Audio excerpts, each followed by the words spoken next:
personality and insult. We talk about growth process, and we talk about indices of growth. We talk about dealing with insecurity, because we believe if you deal with that, you'll be able to have our people to go to farms, our people will go to farms, and we will have increased production of agricultural produce.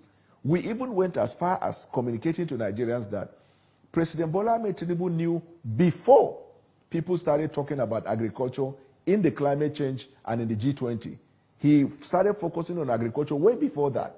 And this recent visit he made to the G20, they built on what was agreed at the climate change. And what was the focus?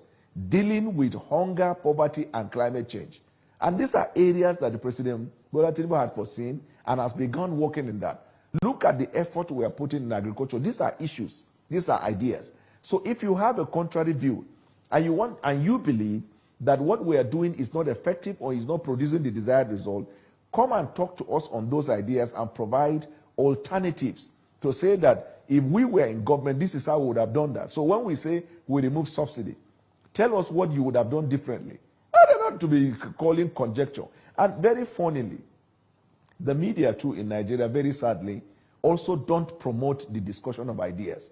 Whatever comes out of Facebook or Twitter on social media, which most often than not is fake news and disinformation, the mainstream media or legacy media run with it.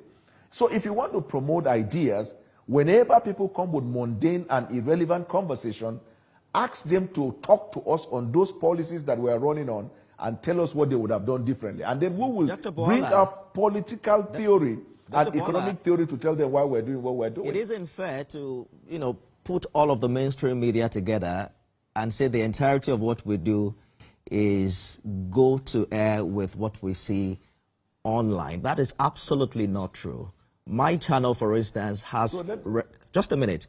My channel, for instance, has reporter in all of the 36 states of the country. We don't rely on Facebook, Twitter, or Instagram to get the news. But I want us to speak to the issues because that's most important. And that's why we're having this conversation. No, but permit me, you have raised the point. Permit me to react. That's the most decent way to deal with issues. I have never used and I've never mentioned a media platform. Why is the media very sensitive?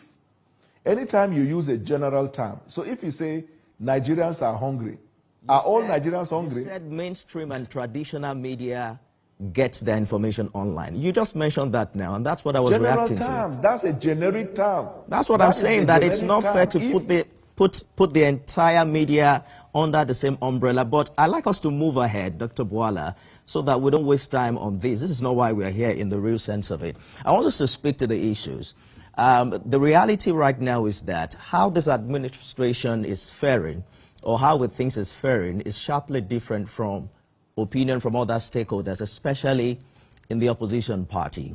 And they are concerned about certain issues upon which they have premised their position. One of which is that Nigeria has fallen from having the highest GDP in Africa in 2014 to ranking 4th with a GDP less than 50% of what we had 10 years ago.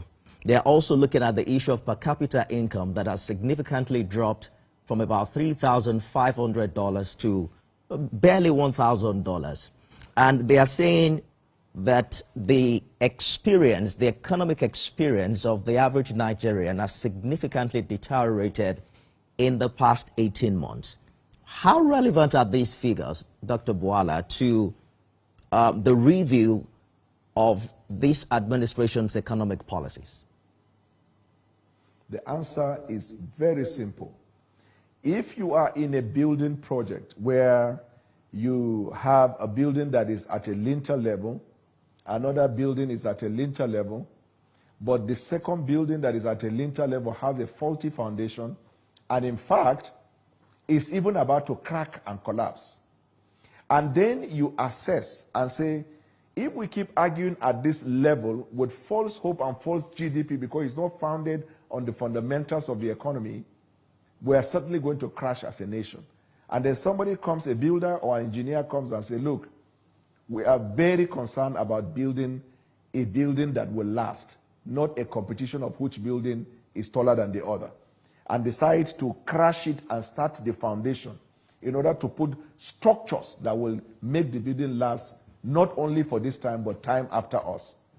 When you commence this restructuring of the building at the foundational level, if you are taking data or you're making analysis at the moment, it will seem that this building you're starting all over is backwards, which is a reflection of what you see in the economic life of the Nigerian people, what you see in the reflection of the indices in GDP and the rest. So there is nowhere in the world where you're carrying out a reform that you will say, whilst you're carrying out this reform, everything will remain as it is. Definitely you're starting all over again. The good news I have to tell Nigerians is that if you look at the last 18 months, beginning with when the president started this reform process, we have now seen results coming from Data Bank House. If you look at the last Bureau's report, you have seen the growth of the GDP, you have seen unemployment declining, you have seen employment going up, you have seen importation going down, you have seen the export going beyond Africa to Europe, you have seen the increased revenue to states, you have seen infrastructure in key areas of the economy, you have seen education, people who could not afford education are having access to education. These are what they call fundamentals of the economy. They keep and make economy grow.